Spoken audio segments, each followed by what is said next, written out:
Well, it's been over a week since New Zealand, so let me try and put these events in context for you. First, let me say I'm not trying to justify anything or threaten anything. I'm just trying to explain what is already unfolding and predict where it'll go. Now, almost all of us think the events of Friday the 15th of March in Christchurch were tragic. We just differ on how and why they were tragic. And the tragedy to me is that what happened that Friday was so unnecessary.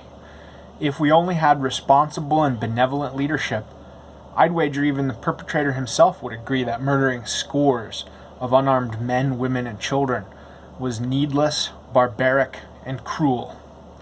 But we don't have responsible or benevolent leadership, do we? We have malicious, dishonest, parasitic, corrupt, incompetent, reckless, disloyal, faithless, backstabbing leadership who are feeding us to the wolves, who are inviting a clash of civilizations into our lands to score points against us in a class and culture war that's now a few centuries old. We've seen dozens of major Islamic terrorist attacks in the West over the last 2 decades. In New York, Boston, Orlando, San Bernardino, Fort Hood, London, Manchester, Brussels, Paris, Moscow, St. Petersburg, Beslan, Stockholm, Berlin, Madrid, Barcelona. The list goes on and on. Not even including 9/11, the death toll in Western countries over 15 years is well over 1,000. And as many times that in non-Western countries like Kenya, Nigeria, Egypt, Turkey, India, the Philippines, Indonesia. There are weekly grenade attacks in Sweden, as well as daily acid attacks in London, and instances of mass sexual violence, like the Rotherham grooming gangs, where 1,400 mostly white British girls were raped, enticed, and prostituted over a decade or more by ethnic Pakistani gangs. Similar events in many other cities and towns all over England. And mass gropings and sexual assaults in Cologne, Germany on New Year's Eve 2015. But if we notice or object to any of this, we're the bad ones, according to malicious, lying leftist parasites. We have to support ever more Muslim immigrants and refugees, along with not just potentially, but certainly the perpetrators of more such attacks and atrocities, or else we're irredeemably evil. We know these shrieking leftists are just lying out both sides of their faces when they tell us they're against making generalizations and assumptions, or that it's unfair to profile and discriminate. Because despite these dozens of major terrorist attacks in Western countries, we've been bombarded now for several years with headline after headline in major Western newspapers and magazines proclaiming right-wing white males the greatest terror threat in the West. I'm sorry, that's an outrageous, defamatory, bald-faced lie. We're still 20 Christchurch-sized attacks away from that status. And if you go back far enough to include Timothy McVeigh, you also get 9/11, which puts us even further behind. And when we eventually make the top slot, if you were to express that as a rate adjusted for the relative sizes of the white male and Muslim populations in the West, we'd still be way behind. Obama wagged his finger at us and said, "You didn't build that," meaning Western civilization, meaning we can't take credit for any of the accomplishments of our ancestors or countrymen. But that's never stopped him or any other malicious, lying leftist from trying to saddle us with the blame for any crimes, real or imagined. Slate, a major leftist news magazine in America, just ran a headline the other day. The Christchurch shootings should implicate all white Australians. They say they're mad at this guy, the alleged shooter, for doing exactly what they do openly and without shame. That's how we know they're lying about their agenda, their feelings, their motivations. We have to be censored on social media, arrested, tried, imprisoned, hounded out of jobs, alienated from friends and family, scolded, shamed, berated, browbeaten, nagged, shrieked at, ridiculed, mocked, psychoanalyzed, and according to at least one serious research study, drugged into accepting both our gradual replacement and relentless, immediate, violent attacks against our societies, cultures, loved ones, and ourselves. Leftist traitors tell us not all Muslims are terrorists, as if that made it all right that some of them are. Most of the slain in New Zealand were probably totally innocent of anything terror-related. Although, of course, we'll never really know. News about past links between those mosques and Al-Qaeda is being quietly memory-holed by lying leftist collaborators. And it's a risk we're getting increasingly tired of taking, and a cost we're getting increasingly tired of bearing. People act like infrequency is the same thing as uncertainty. But it's absolutely certain, 100%, that some of them are terrorists, and some of them are rapists, who are going to try and attack us if we let them. We just don't know how many or which ones. They don't exactly say, do they? These shrieking leftist traitors tell us Islam is a religion of peace, but that's obviously an outrageous lie on its face. It was founded by a raider and warlord. It was spread by the sword. Islam has been at war with the world and even itself by any and all means, not just violent, but economic, cultural, political, propagandistic, demographic, legal, for 1,400 years, and has never given up, nor renounced ambitions of absolute mastery. Now, once again, I'm not trying to justify or even defend the shootings in Christchurch. I would never do that. My point here is just that there's a context to this. It didn't just come out of the blue. You might even say it's predictable and therefore preventable reaction or blowback to the combination of mass importing Islam and then covering up the truth, lying about its violence and danger and cost. And that's what they're doing with their incessant and systematic lies, seeking to impose costs and risks on us that they're not willing to have openly discussed. And it was our governments, our supposedly moral and enlightened Western democratic governments, that as we speak are not even finished murdering hundreds of thousands of Middle Easterners, spreading chaos and violence, creating power vacuums, arming and training and funding belligerents, and inviting the angered and bereaved into our countries, then acting like we're the ones with a problem. It's our Western governments who actually set the precedent back in World War II that mass murdering civilians in so-called strategic bombing or area bombing or morale bombing, or sometimes less euphemistically terror bombing, is a valid military strategy. So not only are our governments actively creating the conditions which breed Islamic terrorism, actively importing it into our countries, but their own example legitimates it as a strategy.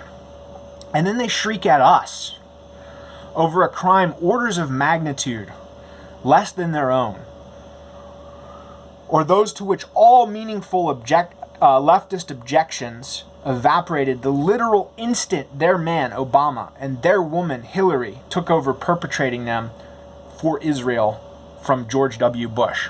Yeah, remember that leftist anti-war movement?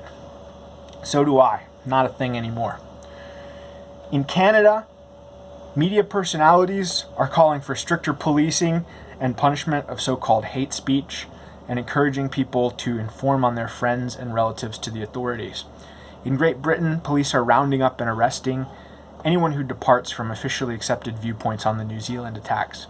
They arrested the last 4 white men in Birmingham, I'm told.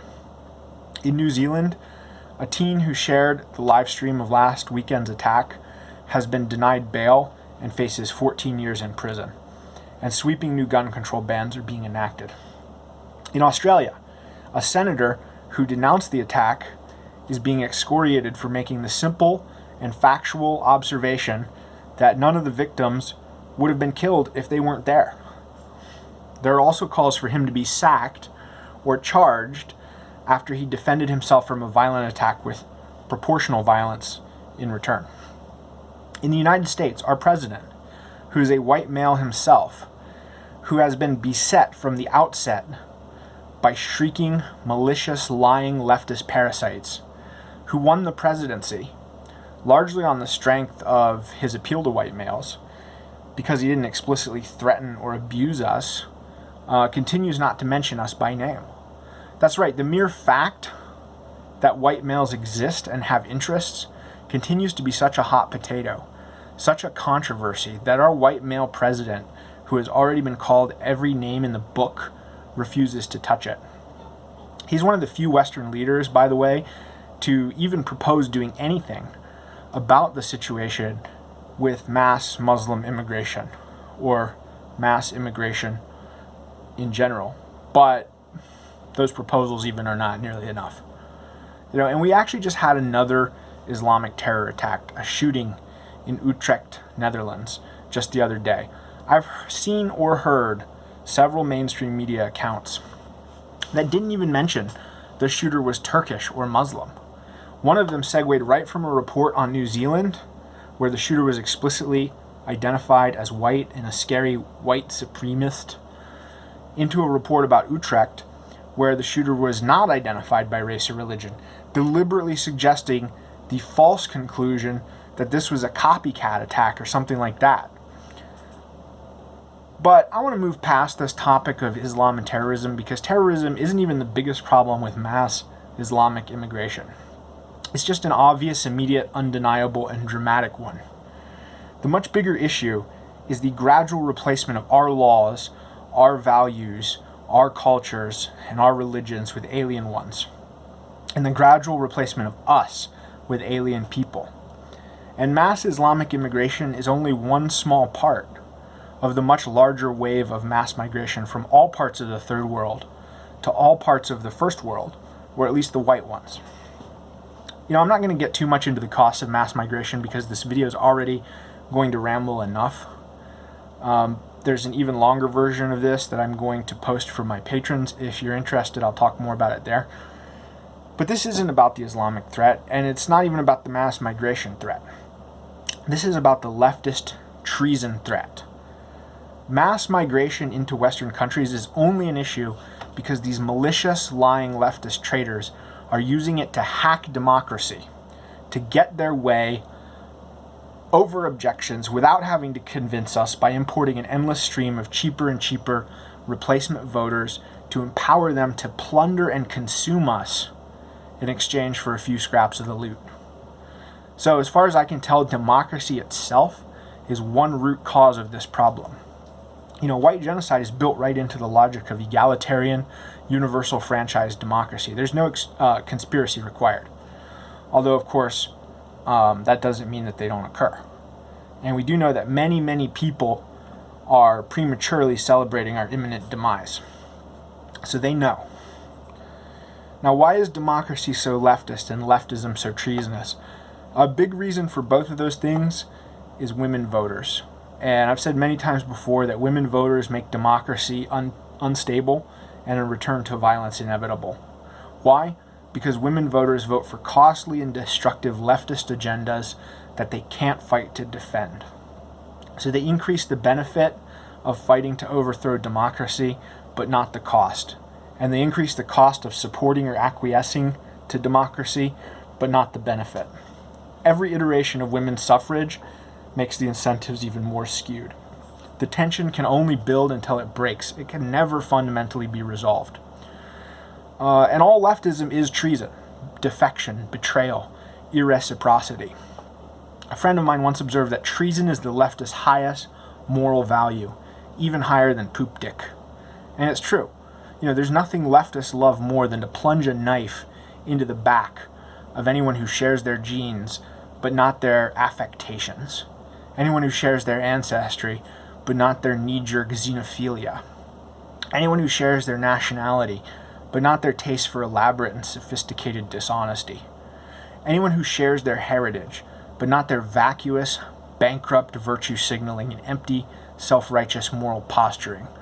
Leftists are always more loyal to outsiders and enemies than to the ethnic or national in-group.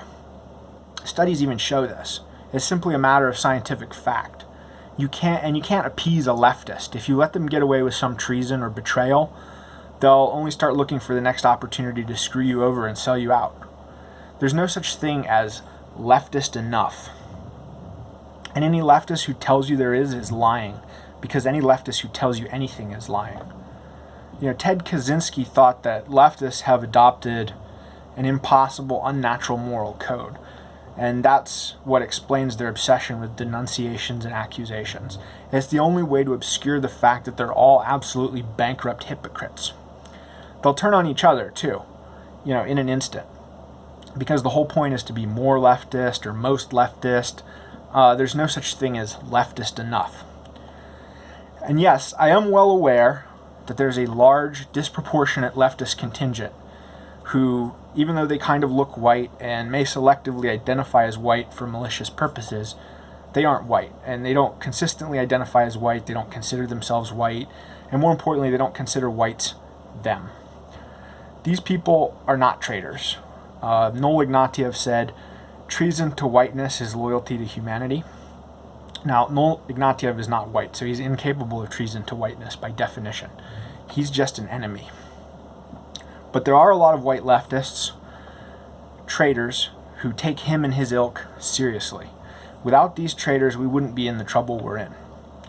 The problem for these white leftist traitors is that the humanity they'll sell us out to in an instant to serve is composed entirely of ethnocentric groups, more loyal to each other and to themselves than to this humanity that only white leftists sincerely believe in. They're the only ones chipping into the humanity venture. Everyone else is just in it for the gibs, and will turn on them as soon as those run out, as soon as white leftists, traitors, have no more in-group to feed them. Yeah, so win or lose, these white leftist traitors aren't heading for a very bright future. The only question for us is whether we let them drag us down with them or cut them loose first. And women share leftist propensity for treason. Charitably speaking, I can only speculate that this is due to the frequency in the past with which invaders and conquerors killed the men but spared the women, to keep for reproductive purposes. So while loyalty and keen awareness of in-group, out-group distinctions are vital for men because everything is at stake, it's literally a matter of life and death, women may have been better served by being able to adjust to changes in ownership or rule and make a place for themselves in a new tribe. But now that they have unprecedented influence and status, that tendency actually ends up bringing about the disasters it once only mitigated. It's no coincidence that the worst and most treacherous world leaders are women. Hillary Clinton, Theresa May, Angela Merkel, Germany's worst chancellor ever, by far, and this despicable Jacinda Ardern, who's a real piece of work. Since last Friday, Jacinda Ardern has just piled treason on top of treason.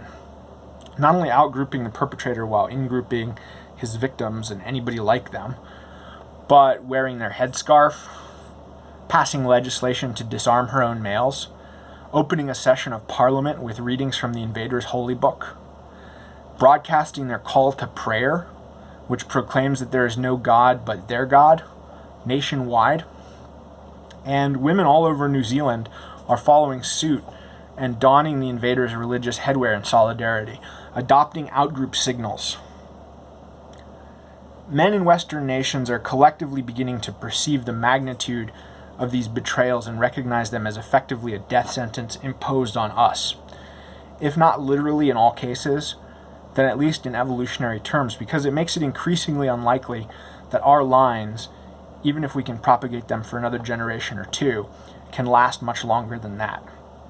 I mean, even if you beat the odds that have been stacked against you and make it through a stifling feminized academy that teaches everyone you're the cause of all their problems, swallow your pride and bear the slander and insults, make it in a feminized workplace where you're hired by leftist women, can be fired by leftist women, and can't offend the sensibilities of shrill, belligerent, resentful, vindictive leftist women, make a career for yourself that allows you to be able to afford a wife and family, actually keep that wife, despite the fact that she's given every incentive to divorce you, and convince her to have children despite, the fact that she's encouraged and enabled, at your expense and that of other men, to pursue every other opportunity but stay home and have children. And even though she's barraged with propaganda telling her not to have children, that it's beneath her, that it's a nuisance, that it's oppression, that it's bad for her carbon footprint or bikini body or some such nonsense, if you make it through all that and actually pass on your genes, we're now rapidly approaching a time when you will have to turn those children over to grotesque perverts and sexual predators for mandatory gender insanity indoctrination to make sure you definitely don't have any grandkids. All of this is providing a swelling reservoir of anger, frustration, and hopelessness from which attacks like Christchurch burst forth. Leftists must intuit the danger they're in. They still depend on white males to protect and maintain the parasitic order that humiliates, exploits, and abuses us to feed them. And they count on us not to destroy or overthrow it, which we could do instead.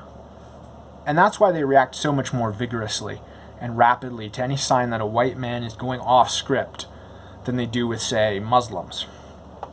Why they're censoring the video and manifesto of last weekend's attacker and punishing any expressions of sympathy or support for him. But the effeminate, moralistic shrieking is already losing its efficacy. The market for shrieking is oversaturated, and so its impact is diminishing. If they're already shrieking at you or they're shrieking at everybody, new shrieking tends to get lost in the noise.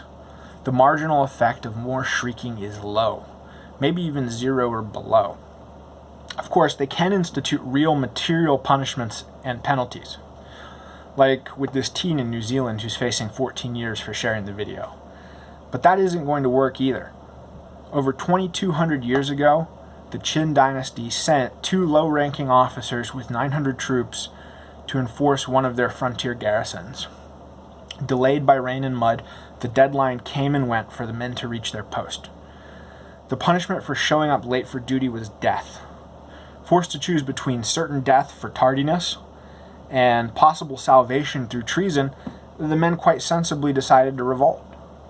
They were ultimately unsuccessful, but their 900 men swelled to over 20,000 before they were defeated, providing history with an object lesson in the power of incentives.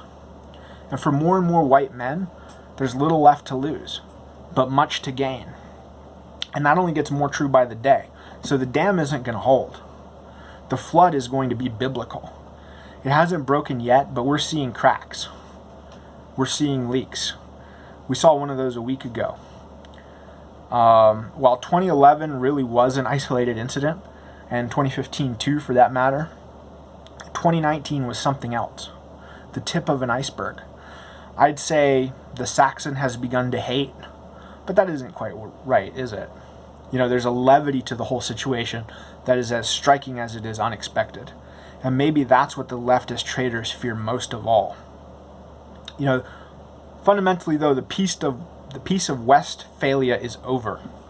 The state monopoly on war and violence has actually been breaking down for decades, as a variety of subnational and international groups take up arms, become the focus of people's loyalties and identities, and step into the breach left by failed states.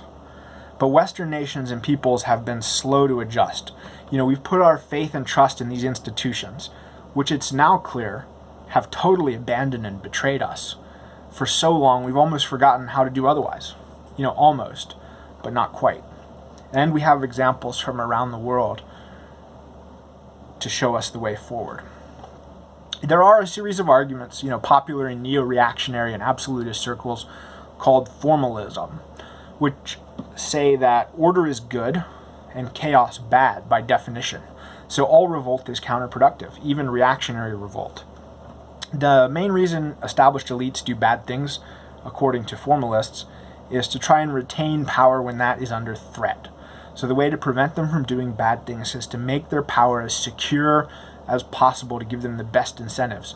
A farmer doesn't have incentives to mistreat, but to care for his livestock, and a king for his realm and people.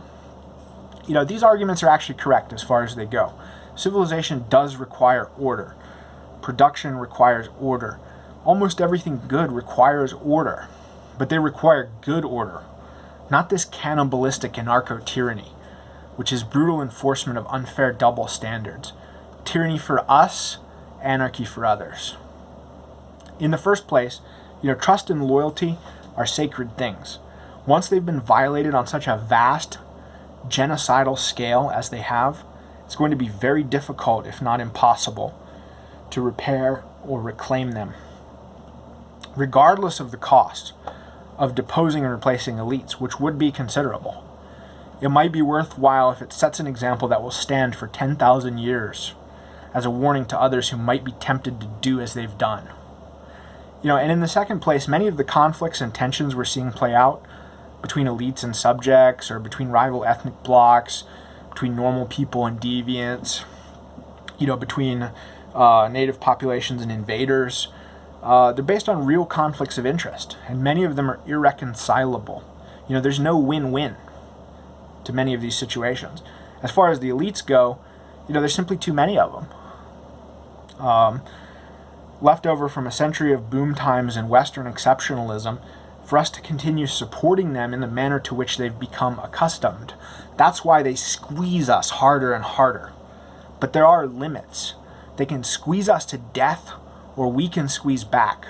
Either way, they're not getting any more blood out of us turnips. There was some speculation after 2016 that leftists might get a clue. Ask what they did wrong, learn, and adjust. And there have been a few inklings of self-awareness here and there, but most leftists are not capable of genuine self-awareness or adjustment. And they just shriek incoherently at the few who are. The truth is, leftists are actually caught in a double bind. Even if they could be self-aware, there's no way out. They can't back down or tone it down, because then they'd be called to account for past treachery, parasitism, and fraud. Or at least they wouldn't be able to get away in the future with the same treachery, parasitism, and fraud that they've profited from in the past. So, in either case, it's either going to be bad for all of them, or at least for some large parts of their parasite coalition.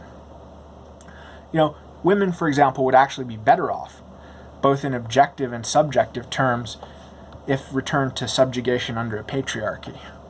Most of them would never admit it, because it would be a blow to their egos, and it would put them at odds with a shrieking parasite horde, which they just don't have the constitution for.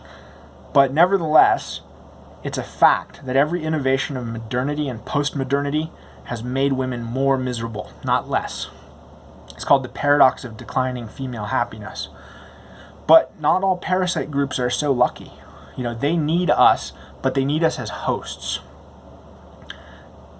They don't have any productive way to make up for the proceeds of lost blood-sucking if we cut them off. If they did, they would just go ahead and switch to production instead of making us cut them off. That's why we're not going to have a Calexit or any other kind of peaceful separation or divorce. Separation from hosts is as much a death sentence for parasites as their parasitic burden would be on us if we let them keep parasitizing, betraying, and defrauding us more and more. So nobody's going to give up anything without a fight. And increasingly that includes us. So not everyone is going to get what they want, and a hell of a lot aren't even going to get enough to live on. Hopefully the coming dark age won't be too dark, nor too long, but it is coming, and there's nothing anybody can do to stop it. Hey guys, if you like this channel and this content, please subscribe, share, and support. There are links in the description to my Patreon and more. I do share exclusive content for my patrons on Patreon, and if you contribute in other ways, I can get that to you as well. And I also have merchandise now. The coffee mug, unfortunately, is one of a kind. They removed the design after I ordered my own, but the shirt is still up as of filming. And I'll be trying to add some more subtler designs, back in when I get the chance. Talk to you later.